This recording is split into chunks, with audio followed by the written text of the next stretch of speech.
আসসালামু আলাইকুম হুজুর। ওয়ালাইকুম আসসালাম। হুজুর, আপনার কাছে একটা পরামর্শ লওয়ার ছিল। জি বলেন, কি পরামর্শ?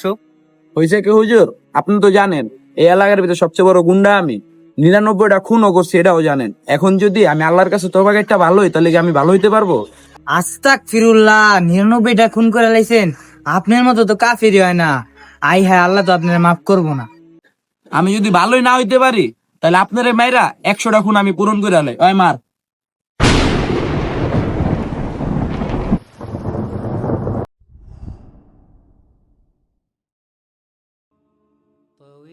আসসালামু আলাইকুম হুজুর।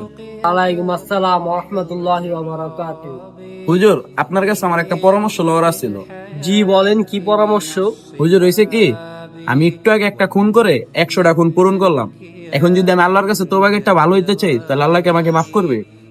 জি অবশ্যই, আমরা আল্লাহ তাআলার কাছে এতটাই প্রিয়, আমরা যদি খাস দিল থেকে মাপ চাই তাহলে আল্লাহ তাআলা অবশ্যই আমাদের মাফ করে দিবে।